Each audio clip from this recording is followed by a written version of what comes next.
It's the SDG Podcast. Before we get started, you can check us out on the web at solutiondesign.com/podcast or find us on all the social medias, LinkedIn, Twitter, Facebook, and Instagram at Solution Design Group.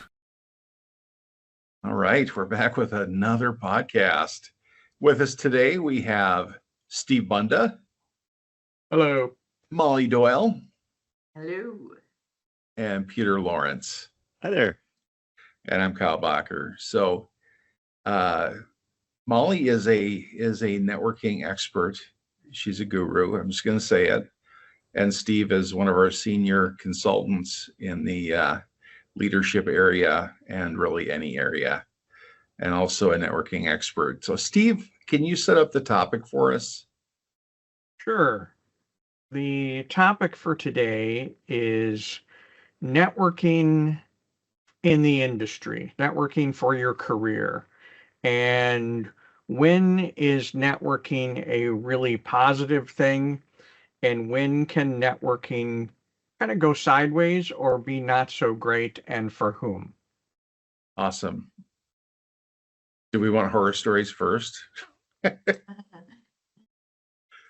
Well, let me kick things off. I will say, I think I look back and in my career, I believe every job I have ever received, every job has been the result of networking to some degree. Like I knew somebody, every job, and I've had, I don't know, I'd have to go back and count, but let's say it's 7, 8 jobs. Everyone has been a result of that. I knew someone. And there were times where, I'd been laid off from one job. And so I'd be looking, and the process of looking for jobs is, I do not envy anyone looking for a job, particularly right now in the climate that this is right now, where there are job postings, and I'm sure you've read some of these things where job postings are out there, but they're not real. They're not actually hiring, but they're trying to create the illusion that they're growing. And so there's these job postings out there and people apply and either A, are just rejected outright, or they never hear anything. So, I look at networking as a really great thing, but I've also seen a couple of things which I can get to later where networking isn't such a great thing, where it can cause issues. So anyway, I just thought I'd open with that, where networking has been extremely beneficial for me as the employee, and that's been great. It has generated like, oh, I'm automatically going to get an interview, right? Because I knew somebody.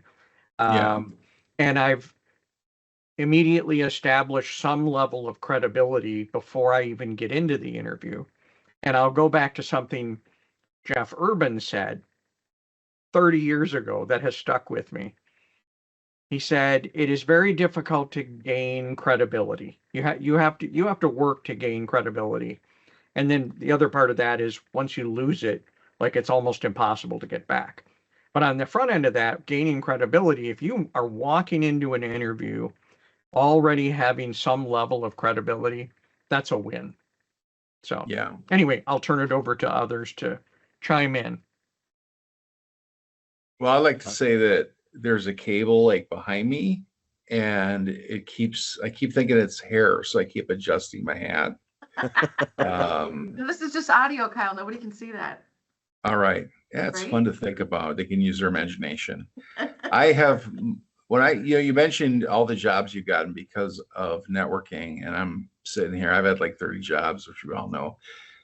And it's like, my job at Domino's Pizza, I was working at Mr. Movies, and the manager would come in all the time. It's like, he knew me from there. Yeah. I had customers that worked at IT in 1999 at Gander Mountain that would come and hang out at the bar. And I talked to them about tech stuff all the time. It was like networking was happening, and I didn't even know I was networking. Yeah. So I think you're right, Steve. I think, most of my jobs have been due to networking. Yeah, absolutely. And it's fun. I mean, I think especially when you're in the market, if you're, it's hard to stay motivated. It's hard to stay inspired and feel valued and know where you fit. And so just to find those places, those communities where you can connect and feel like you're not alone and that you have a community around you as you work through that process can just be so invaluable, just emotionally, I think, for people as they're going through a job search. But yeah, then there's that benefit of meeting somebody who knows somebody or has insight about a company that might be growing or and I'll say like the last two jobs that I've had literally were not advertised and happened through networking, including coming to STG. I got to know Doug because he became a sponsor for Minnesota Technology Association, which is where I worked. And then we were at multiple events where I would bump into Doug and just serendipity, right? There evolved a role that was a good fit for me here at SDG. And then I decided to pursue that and was able to connect with somebody that I'd met through the network. So yeah, it's just super, super invaluable to be able to have those connections and nurture them when you need them. And having said that, I think one of the most important things about networking is you never know when you're going to need that network, right? You might be fully employed now and happy as a clam, but there's been so many layoffs and so many big swing changes in hiring processes and approaches that, if you've got a good network, when changes happen, you feel like you've got a safety net of people that you can count on. And if you don't have that, it's pretty challenging to just like navigate out there in the wild without a net. The job that I got with the Minnesota Technology Association also happened through networking. MinTech hosts events. That's part of what they do to nurture the community. And so I was always going to those events and just happened to be at one at the right time where I ended up talking with with the president at the time of MinTech. And he said, so, what's up with you? What's new with you? And I said, just kind of shared a little bit about what I was looking forward to in the next phase of my career. And he's like, well, by the way, that seems to be a fit. So I think showing up is important. Yeah. Peter, were you a product of networking, your journey to SDG? The instant Steve said that, I was like, wait a minute. My first job, yep, that was from a friend. Yep. Next job, that was from, yep.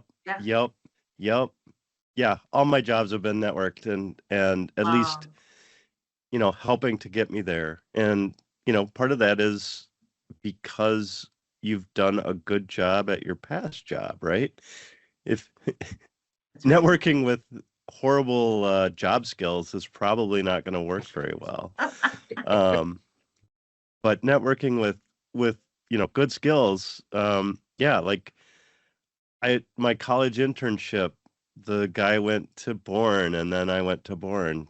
Shocking, right? Like, Yeah. And then I came to STG because some of the guys from Bourne came to STG and it just happened. And, it's been an amazing time. And it didn't, like you said, Kyle, it doesn't feel like networking sometimes, right? Like sometimes you're at a place and serendipity, Molly, like you said, you're just talking to somebody about life. Yeah. And, oh, hey, there's this opportunity. Would you like to come and talk to us more? Yeah, I would actually. So yeah, just an amazing set of, getting that networking going and keeping it going, right? And doing good work. Yeah. Now, Jeff Urban, who is also a networking guru, and he couldn't join us today. I begged, but no, he's actually networking. So he couldn't join us. He shared a quote that he really liked called "Dig your well before you're thirsty." And that was Harvey McKay, who's kind of a local networking legend and wrote a book. And Jeff said, in today's tech environment, there's fewer jobs and opportunities. So nurturing and growing your network is a really good idea, and to be strategic about it. So, it's like he was saying that you want to go in and be authentic, and like you're going in there with something to offer, not something to get, but you're going in with something to offer. So if you're going into different types of places, different types of events and things like that, you kind of want to have that mentality when you're going in. Would you agree with that, Steve Bunda? I wholeheartedly agree. I think that's a great point. And on the other side of things, I have recruited people, right, from my network. So Right. that has worked well for me too. Like, hey, I was at an organization, this was probably like 10 years ago. Man, we really need a top-notch developer. And I thought back and I went, oh, hey, I know this one guy. I wonder if he'd be interested. And, timing and serendipity, right? Like he responded right away, hey, I'm actually looking right now. Tell me about this because I'm really close to accepting this other offer. And well, I ended up stealing them, which was awesome. Wow. Mostly because he was more interested in the whole team aspect and working with a team, which he wasn't going to get from this other opportunity. So it's worked for me. And I would say that the digging the well, right? Dig the well ahead of time. People had dug their well and had established credibility with me. And I am, whenever we need somebody at whatever organization I'm at, I always think about, well, who would I want to work with again? And so that has worked well for me on that side of things. Granted, is there a benefit to me? Sometimes there's like a referral bonus. To me, the referral bonus is, I don't even care. I just want to work with good people. Yeah. So that's the great benefit, is finding someone that, oh yes, I know this person is good at their craft and they're a great teammate and I want to work with them, and I will have a better work experience if they are present in my orbit, in my vocational orbit. Yeah, that brings up a great point. When you say referrals, is making a recommendation, and your recommendations are tied to your reputation, and so you want to make really good recommendations and really good referrals. And so, like, I think some of the best networking and referrals are people you've worked with in the past, where you've seen their job performance and their skills and how they operate with others in a team setting and things like that. So it's like, and then doing that recommendation is like, you get excited. There's, you want finding a guy that can join the team, finding that person, being the person that finds a person is awesome. Wouldn't you say, Molly Doyle? I absolutely would, Kyle Bacher. And it's a little bit like you're also the hero when that happens, right? Yeah. Yeah. It's very cool. Well, and then as you said, it's tied to your reputation. So you kind of do have to be judicious about where you want to extend your trust and your name. And on that note, I'm wondering how you handle when you have someone requesting a referral or a recommendation and maybe they weren't the best skills performer, or right. That's a really big challenge, and just to take it to that next level, if I have a really strong relationship with someone and they're asking for job recommendation or referral that I don't think is a good fit, or maybe they're a friend but maybe not a top job performer, I will take the chance of maybe giving them some feedback if they're open to it. But I don't know, how do you guys handle that when you've got somebody who maybe you don't want to extend your reputation to? I hide. I ghost them. Good plan. I just kind of really don't involve them. I don't like bring them into the orbit of that need. Yeah. And then if it comes up that you hired somebody else for a gig that they were perfect for, and they're like, man, I wish I knew, and all of that, then I mean, you risk being in some touchy situations and having to deal with them, but just being honest and providing that feedback of we were looking for somebody with this strength, Mhm. and you can kind of call out their weakness by saying, yeah, this person was really strong in this area, which was really important to us. Mhm. And that's honest. And it's Yeah. maybe a way of kind of softening the blow a little bit. Yeah. Well said. And I've Yeah. certainly Go ahead, ahead, Steve. Peter. I'll go first, then I'll throw it to you. I was just going to say, like, even in the hiring positions at SDG and things like that, where you've got people that are coming through that maybe have been clients or maybe you've worked with in the past.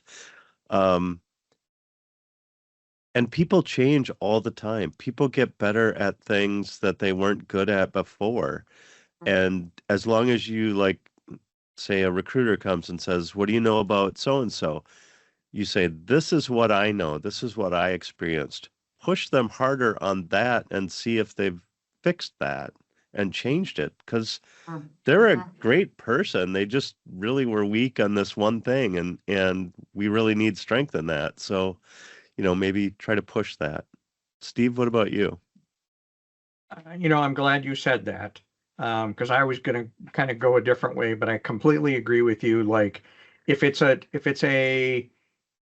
skill that they can learn or can improve, I completely agree. Sometimes there are cases where I've been asked for a referral, and I might question that person's work ethic or whatever, in which case I don't want to give them a referral. And when that has happened, I will do one of two things, or sometimes both.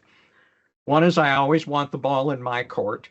So I will say, hey, yeah, let me look into that, and I will write, I'll look at writing something up for you at some point. I don't want them to ever have the option to go, I'll write up the referral if you just sign it. I don't ever want to get to that point. No. So I always want the ball in my court, and I will drop it at my leisure, which may sound terrible, but I don't want to hurt the person's feelings. The other Right. thing I might do is I might say, oh, well, let me look in my organization for you to see if we're hiring someone that fits your skill set. And then I can just say, oh, no, we're not hiring someone right now. So Right. those are a couple of ways to let someone down a little bit easy. If I feel so inclined, I might say, well, here's an area where you might want to like improve on. That's going to improve your chances. I might offer that, and then just let it sit at that. And there's Kyle? certainly times where you've worked with a full-time employee and they are not a consultant, right? They are a great full-time employee, but they are not ready to pick up new code every 6 months and start from scratch. And they did not do well at that. Yeah. That Like, hey, adaptability, dynamic flexibility. Yeah. right. You have to come in and sort of hit the ground running and go. And some people just aren't like that. They want to be that expert. And you don't get to be the expert of that particular code. You get to be the expert of coding or project delivery or what have you, right? Yeah, the ability to ramp up quickly and the ability to kind of keep your eyes open and keep your head on a swivel for changes and new technologies, and knowing like we're going to invest your time and all of that. Yeah.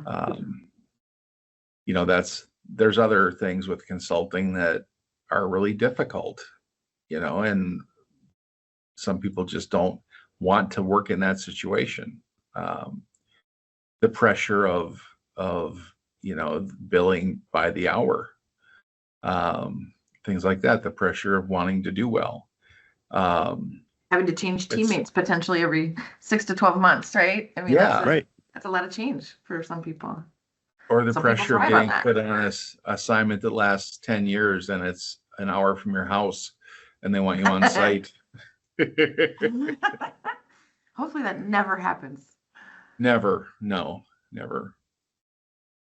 So Molly, you'd mentioned about sort of networking events or events that you've gone to, and bumped into people and had serendipity there. So, Yeah. can you kind of talk a little bit, like, are these happening every day? Are like, am I walking by them all the time and I don't see Yes. them, or how do I Yeah, get there there? are so many meetups and events. I mean, probably every evening there's an event that you could go to, particularly in tech, right? And the meetup, you know, online resource is a great resource. There's also a couple different organizations that manage postings weekly on LinkedIn, and they'll say this is what's happening this week. So I could find those and put those in a chat if that's helpful.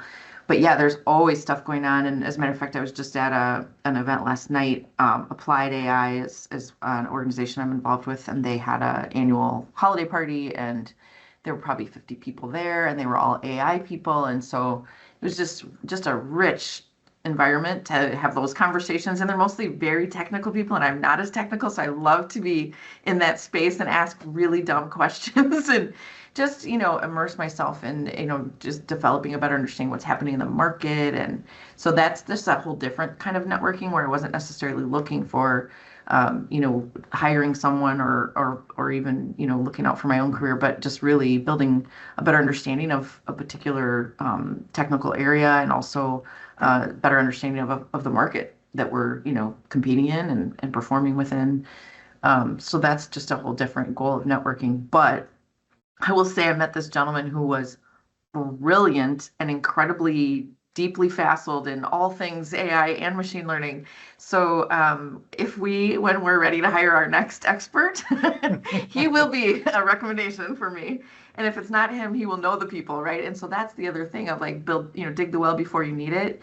Just having those people in your back pocket that you know would absolutely do the favor and, you know, think with you about whether it's a problem or a role that you need filled, or you know, a business challenge even that you're struggling with, or to get ideas about, you know, new resources, you know, are there new blog posts or newsletters or Slack channels that you can join that are, you know, would be a great asset to you and the work that you're doing. So I just honestly can't get enough of that kind of work, but I'm a massive extrovert. So I probably go to a networking event at least once a week, if not more, like 3 times a week. You bring up a great point is, you think of networking just to get a job. And it's like, well, no, there's a lot of other benefits Yeah. to networking. Just knowing what types of people are out there. You know, who are these AI geniuses and what do they know? And, Yeah. you know, And do learning you know more kind than of, them? yeah, Right? learning about, you know, what technologies are emerging, and you can find out a lot of information just from those types of events. Yeah. Um, Yeah, and back to but the it hero could, complex, Kyle, you can also be a resource. And that's kind of a just juicy thing, right? When you're there and somebody has a question and you have an opportunity to, you know, give back or contribute something, it's just fun. Being it the says hero. that on my resume. Hero Under complex. negatives, hero complex, people pleaser. Yeah. So, Right. Steve, do you go to regular networking events, things like that, or do you kind of just network organically? I think it's more organic, or, you know, through my customers. That's probably where I think probably in my younger career, I probably did more networking. I know that I went to some networking events when I was job hunting, right? um, you know, that was definitely a thing that was on my radar. But at this point, you know, there are events that I attend. You know, there was the recent OSN happy hour, so there, you know, there was a little bit of networking there. But I don't think I intentionally go to a lot of these things. Certainly not to the extent that Molly does. Um, Not everybody's cup of so. tea. But what's nice about like for any organization, we're talking about networking, and, you know, Molly mentioned, oh, I know this person who would be great. What's really great for the org is you've already pre-qualified the person on, you know, their skills, possibly their work ethic, and possibly their culture fit, which I think is really great for any organization to have that already established. Because sometimes, like when I've interviewed some candidates throughout my career. Like sometimes I can get through a couple of interviews with the same person and I'm like, I still don't know if they'd be a great fit. I got to make my best guess, but I don't know, right? Because they're anytime when you're dealing with an interview, everyone's putting their A game forward. Yes. You don't know, and so having that other person like yourself to vouch for that candidate really can assuage a lot of fears. Yeah, that's a great point. And I know one of the core kind of founding documents that's used in SDG is the Ideal Team Player, the book. And one of the concepts in that book is, in the interview process to figure out if somebody is a good culture fit, you kind of need to get them out of their element or out of that, the tip, how do they interact with other people? How do they interact with strangers? Are they a jerk to sales, to the wait staff, and so when you do get to see somebody out in a networking environment, you learn a lot about, are they shy and they stand in the corner? And that might be fine if they're a coder, but if you need them to be in a sales role, you want to see that they're out there, Yeah, it's like if you're looking for a significant other, like if I go to a party, do I have to can they go off on their own and talk or am I going to have to have them next to me the whole time? And it's a side benefit of networking, Kyle, is your personal network. Yeah, I think of your network. You can't really write anybody off. Well, I knew them 20 years ago. I don't know what they're doing now, but they were really good to work with at Domino's, or somewhere like that. It's like, God, they were really good at this type of thing. They were really precise. They helped me put in my patio and all the lines were perfect. And, it's like you kind of see those inherent skills that person has. And it's like that, so when it comes time, you see something that might be a good fit, they're in kind of the field, stuff like that. Then you can investigate a little bit more. But I think of you can't really write anybody off. It's your network stays with you, and just kind of grows. I hope it grows. Yeah. Can you have too big of a network? I don't think so. Job. I know Molly doesn't think so. No, but I have a weird She's just job, nonstop. Right? I mean, I think the hard part is being responsive to the network, right? So if people expect you to, respond to a LinkedIn post or respond to a LinkedIn email or a direct email or text message or whatever, it can get a little bit of a, side job to just make sure you're being responsive. That fits with my role because I'm in sort of sales and marketing and as a part of a consulting company, providing referrals for candidates is certainly a good thing. But I think it is important to be judicious about anything you take on. So example, I was at this networking event last night and there were probably 5 different tasks I could have taken home with me that I will not take home with me because it wasn't frankly self-serving and they were a little outside of what I felt was a reasonable ask, right? And so instead of saying, yeah, I'll send you a list of all the places that I would recommend for, blah, blah, blah. I recommended that they go to a particular website or I, sent, and don't take that home either. I sent the site to them in the moment so that I wouldn't have to remember to do it later. But you can end up leaving with a lot of tasks if you're not careful from a networking event. And so I try to get everything done that I can in that moment of providing a referral or a recommendation or whatever so that I don't take a lot home with me. But yeah, I probably had 5 outreaches through LinkedIn this week for people job seeking. And so, responding to that and forwarding them to where I felt like, might be a good spot. That just felt good. I'm going to do that forever as just a human who cares about people. And then these were great people that I absolutely would go out of my way to support. But there's some volume there of effort. Can't help everybody, right? You can't Right. can't get everybody a job that is Yeah. looking or whatever, right? Right. Possibly. But yeah, I've tended to try to keep my network personal. And I think that's been the best way to do it for me is that, just because I was at a client doesn't mean I friend the whole entire organization on LinkedIn or anything like that. Mhm. Yeah, it builds a great big network and it probably gets you a ton of people. But if you ask me about so and so, I better be able to tell you what they were like. Otherwise, I'm just making a phone book basically. Right. Yeah, you're like, I want to brag about my 500 Facebook friends and 6,000 LinkedIn contacts. Look how big my network is. It's like, knowing if someone's actually part inside your network or not. Um, Yeah. and what does it mean to be inside your network? Yeah. Yeah, So that's a great point. I want to add one thing to that because it also ties into the dig your well.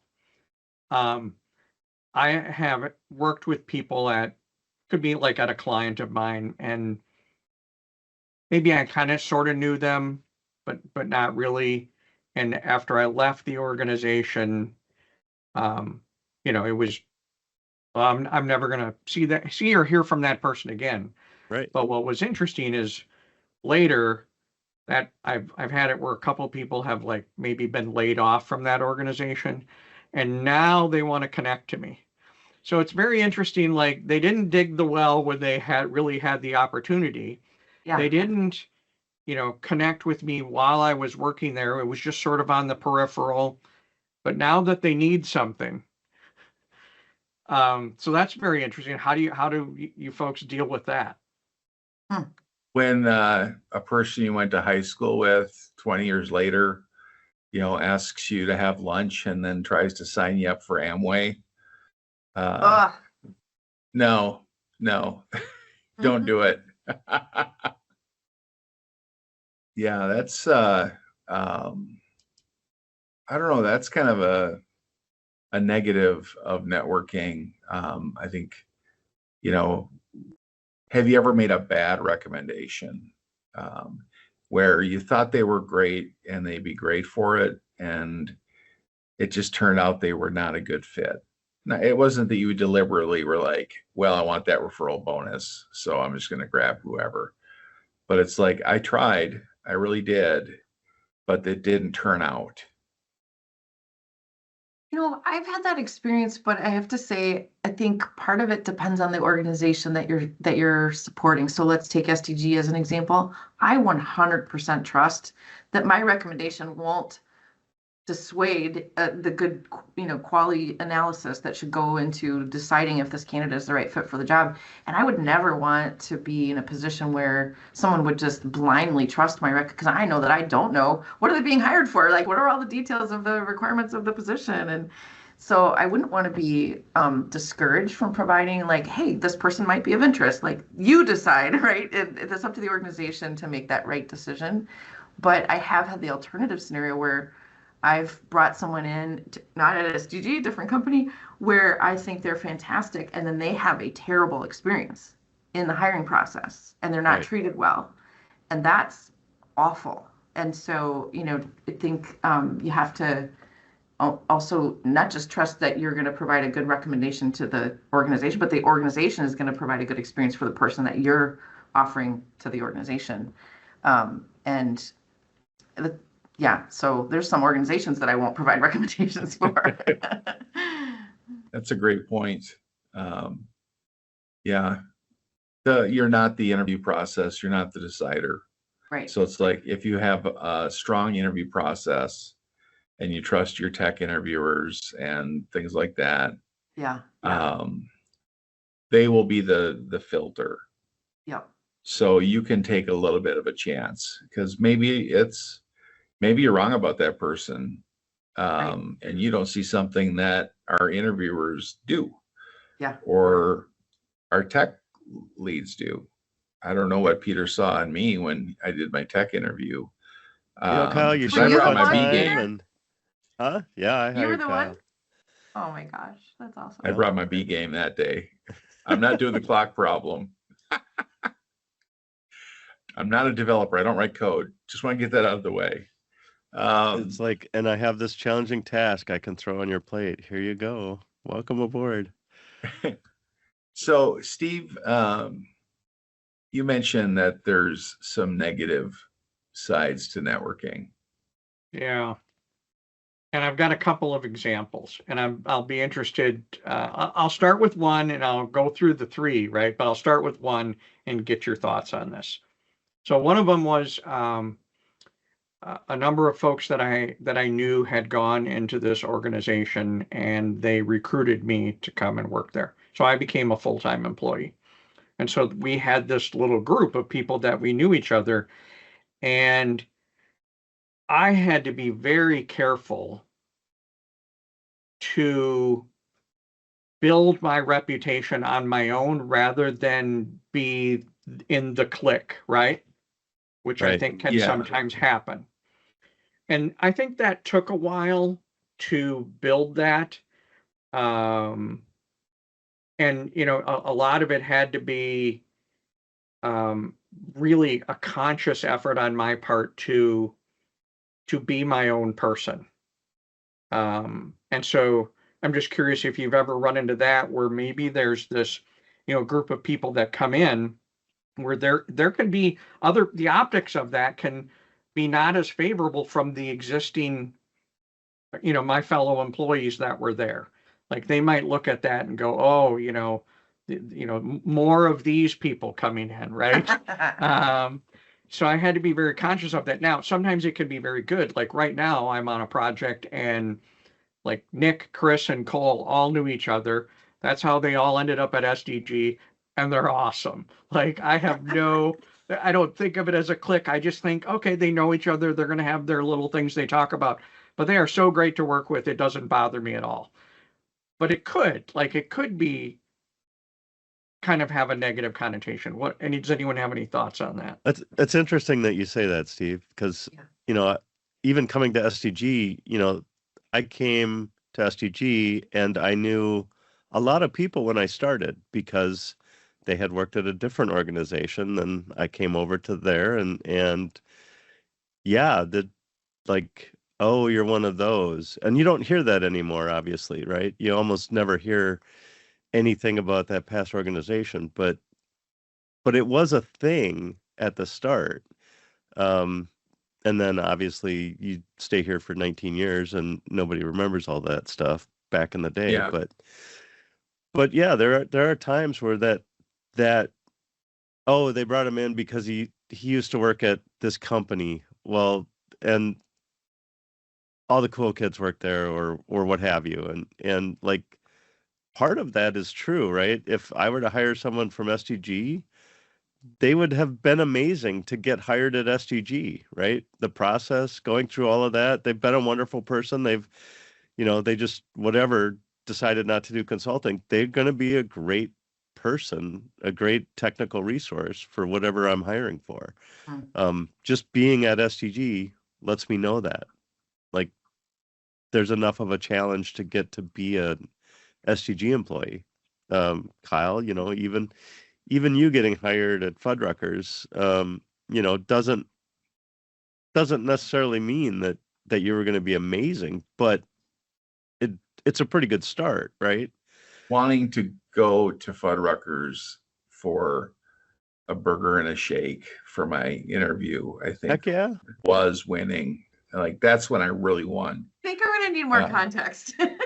It's not even. Fuddruckers? That's where we did my tech interview. That's where Okay. we did tech interviews at restaurants back in the day, and we do it over lunchtime, and so it was an easy way to kind of have sort of a break and sort of a discussion and also food and sort of a treat. And see how they treat the servers, right? How do they treat the server? Do they salt their food before they taste it? Like all those tricks. Back to the idea of being part of a group, and it's like you run the risk, if you're the one that's part of the group and being brought in, you run the risk of being looked at as if the only reason you were hired is because you were part of that group. And it's like, well, there's winning teams of people that just get it done and they click and they work together great.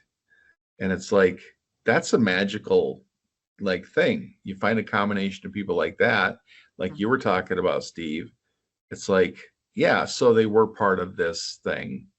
That's not what's important, that they worked over here together or knew each other from, being in the same football team or whatever. It's like, no, it's, we've been together and I know we can play. I know we can get her done.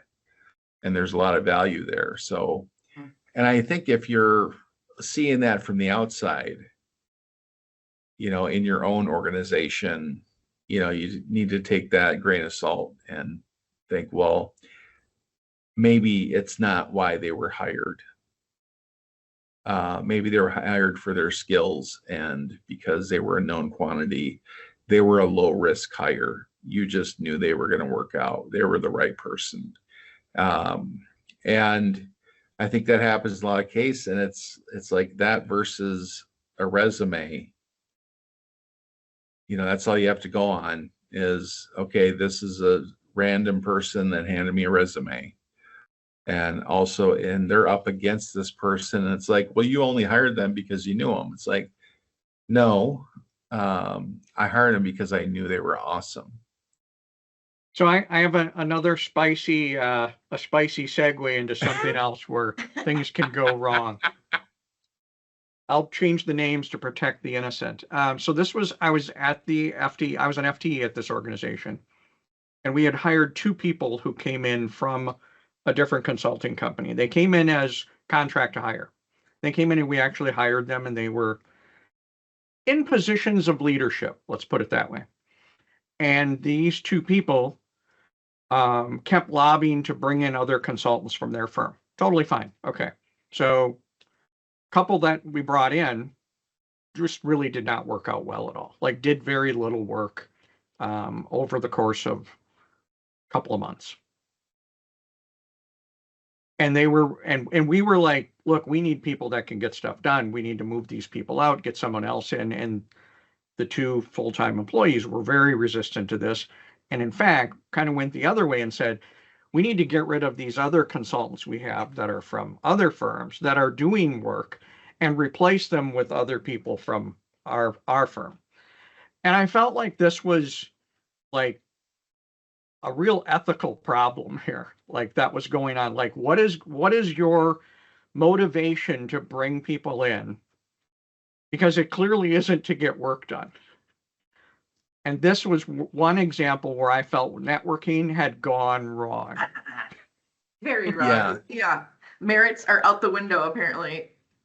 Well, I think that, there's a psychology there where the person that's coming in is bypassing that step of like proving yourself and, really trying hard to make a good impression and all that. It's like, oh no, I know these people. So you come in and kind of have a laissez-faire attitude about it, or think that you've made it, you've arrived, now I can coast.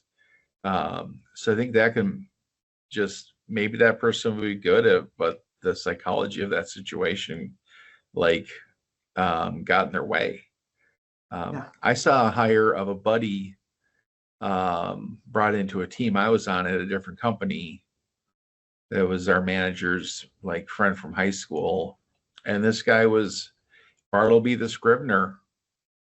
And I don't know if you're familiar with the story, but it's a guy that gets hired and doesn't ever do anything. He's just, all he does is get out of it. He just tries to worm his way out of any work. And he's the master of it. It's a great story if you get a chance. Anyway, back to networking. I mean, Steve, the scenario you brought up, there's this ethical issues, integrity issues, right? Quality issues for sure for the end customer. How did you handle that? What happened? Those of us who were, well, it was really challenging because they were in a leadership position, but so was I. And so I would go and I would get facts, Like, Uh-huh. hey, how much has this person produced? How much code has this person written in the last month? And I would go to my people in the organization and go, okay, you know, let's Here's the data. get some metrics, some Yeah. facts to support or refute this claim of whatever. So we kind of did that. And usually we were able to succeed with that. But like I said, a couple of them had been brought in, and then they'd sit there and it would take us forever to move them on. There was also a kind of director who really didn't want to deal with this kind of stuff all the time. It was very it was very weird. That's why I'm I not was in willing to fight management. the battle, though. I'm like, I want a good team. I don't want anybody that's not pulling their weight. So Right. that was challenging. Eventually, I think I got frustrated and moved to a different part of the organization, Steve, just because I just couldn't deal with that. did they go through the regular vetting process? Because I know, Molly, you said, like, I'm happy to recommend somebody, but do the vetting process that you Right. do, because I might be wrong. Right. Right. Yeah, and to your point, well, they were in positions of authority to just hire whomever they wanted to, right? Like, No vetting. Yeah. and but what's interesting is getting to your point, Peter, is the whole vetting process. If I ever recommend someone, I recuse myself from Right. the interview process. I say, Yeah. look, I support this Yeah. person coming in for the interview, but ultimately it is not my decision because I have a conflict of interest. Yep. Right. Immediately. Like, Yeah. nope, I'm not going to do that. Not everyone feels that way, though. Not everyone recuses themselves. And I've seen it at another organization recently where a person in a position of authority was bringing in additional leaders without anyone else having any say in whether Yeah. that person gets hired or not. And Yeah. I think the optics of that looks really bad. That's a challenge. So, I'll just end it with, like, I recuse myself. I do what Molly said and what Peter talked about, like, hey, I recommend this person, but I'm out. It's your decision, and I'm okay with whether you choose to hire the person or not. I just think, at least give them a shot, and that's it. And that's a challenge too, right? Like, if they don't get hired, you feel guilty, right? Like, my networking did not help this person that was part of my network in this case. And yeah, that it's going to happen, right? You can't, like, you don't hire everybody, but at least you go through the process, and they got a leg up by getting inserted into the process at least, right? So Yeah. And that's the thing, is if they don't get it, like, I mean, you can prepare for that in advance. I hope you get it. We have a tough interview process, and these people have been doing this a long time, and there might be other candidates that are really strong. So just know when you're going in there, you want to crush it in that interview. Mhm. And sometimes even if you crush it in the interview, you still might not get it. So Yeah. good luck to you. And then if they don't get it, it's like, oh man, you know what? Let's go get a beer. It's a good point, Kyle. I mean, there's such an emotional side to this whole process of people finding their next opportunity. And, if you really care, and if you're really a friend, it doesn't stop with sending the resume. It's, how did that go? And how are you doing with whatever the outcome was? And yeah, just really taking care of people who have to go through this change. It just can be really challenging, and it's an opportunity to really double down on the people that you want to keep close, and supporting them. So here's a scenario. Somebody, you recommend them and refer them, and they go through the process, then they make it and they get hired. And over time, you've seen that they're not really a good fit, or they don't really have the skills that you thought they did. It's not going so well. Do you feel responsible at that point to, like, take them under your wing, help them out, mentor them? I feel the same responsibility for any employee that we have that isn't quite performing up to snuff. I will help, I will coach, I will do whatever I can to have it be. I will also have that conversation. Maybe consulting is not for you. Maybe you're not a consultant or you're not an SDG type consultant. That's okay. There's nothing wrong with that. Being a full-time employee is great. A lot of people love that. I mean, there are people that have been at companies for 20, 30 years and they are happy. And that's wonderful. I couldn't do it. I've never been at a company for 20 years. I mean, you kind of have, but I mean, I've been at different SDG companies. almost 20 years, but I worked at a lot of clients in that time. Yeah. So, yeah, that's kind of what and that's all you can do, Kyle. You can't create skills in someone from nothing. Yeah. Well said, Peter, and just awesome that you would take that on for anybody. And Of I've course. seen that behavior Right. here. It's pretty awesome. Yeah. And I, being a firsthand recipient of Peter's mentorship, I can just say that he's completely genuine when he says that. Awesome. He's I helped me expect the same many for times. Yeah, for somebody else helping me too, right? If I'm failing Yeah. or flailing, like, hey, help me out. Tell me what I need to give me a hint. Something that that's- can make me dig That's this well one of the here. reasons our culture is so strong is we have so many people that want to help each other. Yeah. And when somebody would put something out, a question or something about SharePoint or something like that, Ben Story and I were always in a race to help. It was like, who can get in there first and help them out? And I see that in other Slack channels where it's like, Yep. somebody puts a question out there and there's like within 5 minutes, there's like 10 answers. And I've learned to not even ask for help until I'm ready for a response, like a potentially loud response, because you are not kidding. There is a race to respond, and it's pretty fantastic. That is cultural, and there's a lot Yeah. that we've done to nurture that. All the internal awards and all that kind of stuff.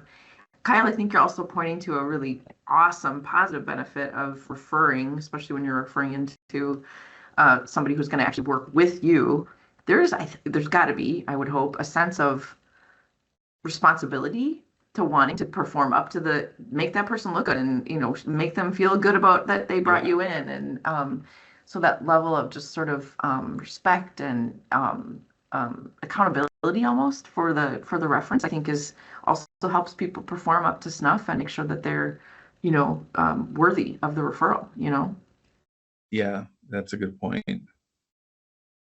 I will also add on the coaching topic, like if someone asks me or responds well to coaching, they are digging their well with me. Like okay, Right. Yeah. you Nice. are building credibility with me, that you are willing to learn, you want to learn, and you're willing to accept guidance to help you. Like when they can recognize that they have that area and they're willing to accept coaching, I will go to bat for them in the future. Yeah. And I can say that has happened multiple times in the last 12 months. Yeah. And a couple people that were very resistant to coaching, sort of, Maybe they're that's They're give digging as a much different love. kind of hole. they left the network. So they're out of network. But there are those that are the coaching ones, they're in network. I tell you, that is so well said. you're a great That's so coach, Steve. I know when I became a dungeon master for the first time, it was nice having you there. You bring up such a good point too about what does it mean to dig your well before you're thirsty. I find myself working here with Joe Williams, who he and I worked together at Sagetti, and had I not performed there, that would have been a bad internal reference for me. I worked competing against Kirk Walton for over 15 years, directly head to head on multiple when he was at Tab QA and I was with Benchmark QA. And then, I've known Doug for years because of the other relationship with the Mintech. And so, Yeah. just always performing, always being a good professional. You never know when those relationships are going to either come back to haunt you or support your growth and your development and your future career path. So, really, it's just super important to perform. Just be a great All human. right. We got 5 minutes left. It's time for parting thoughts. Peter, why don't you kick us off? Oh, I mean, it's so easy to just talk about wells, but I think it's really true that I'm always building my network, but I'm not trying to build my network. I'm always looking to work with good people, and I'm always recognizing the good people that I'm working with, and knowing their skills, knowing their strengths, all of that, and able to take that with. And Steve, I won't say that I prune the network necessarily, but there's some dead branches out there that may not get Some as people much have action. fallen out of network. That's right. Exactly. I'll go next because I want to build on that. Wherever you are, you're always networking in some way. And when you're around people, you're networking in some way. And it's like you're either networking with people or you're like leaving people's networks. And so you don't want to do that. You want to, look at those future possibilities. Just be genuine, and like you bring your attitude of bringing something to the table. It's not if it's not about you and what you're going to get out of it, and no, it's what can I give in this situation? What can I bring to the table in this situation? Mhm. Molly, any parting thoughts? Oh, just that I think it's really important as so much is evolving in our technology landscape and so much happening that's disruptive right now. I mean, that's always been true, but it's exponentially true now, that I hope people are thinking about networking more broadly than just the immediate relationships that we need to nurture within our own work communities, but really outside into technical, opportunities to expand your network, and not just for immediate career development or job searching or what have you, but really for that opportunity to just learn and learn from the broader community that you're a part of for your discipline, whatever that is. There's just so many great opportunities to be in a broader network of experts and continue to kind of sharpen the saw, if you will. So that would be Awesome. my recommendation. Steve Bunda, bring us home. My final thought on networking is you never know what form it's going to take. A year ago, I did an engagement for a customer of ours. It was maybe 40 hours I had total, spread out over a couple months. And okay, assignment done, went on my merry way. Well, then I hear from the guy that I was working with. This was few weeks ago. He said, "Hey, we're looking to hire such and such a role. Do you know anyone?" One, I was like really touched that he's asking for my opinion because, we don't know each other that well, but he respected enough to go, "What's your opinion?" And I, sent him 2 candidates. Wow. And so, you never know how that network is going to take form. And I really like your comment, Kyle, about how you're always on the networking stage, and you're either building it or pruning it by by accident or by conscious choice. Self-pruning. Yeah. Yeah. Yeah, and you never really know where that connection is gonna take you. I was a referral of a referral when I came to SCG. And the guy that interviewed, he didn't want to take the job, but he said, "You should talk to Kyle." Interesting. And I did want to take the job. And then I did. And here we are. That's so All right. Well, thanks for being here, Molly. Thanks for joining at such short notice. Thank you for And inviting me. Steve, great topic. And thanks for teeing it up for us. And Peter, I know you're not feeling well. But you sounded fine. Good. Yes. So with that, I think we can shut her down and say goodbye, everybody. Thank Bye, you. everybody. Bye. Goodbye, everybody. Solution Design Group is a digital product consultancy in Minneapolis. Check us out on the web at solutiondesign.com or look for us on Facebook, Twitter, LinkedIn, and Instagram at Solution Design Group.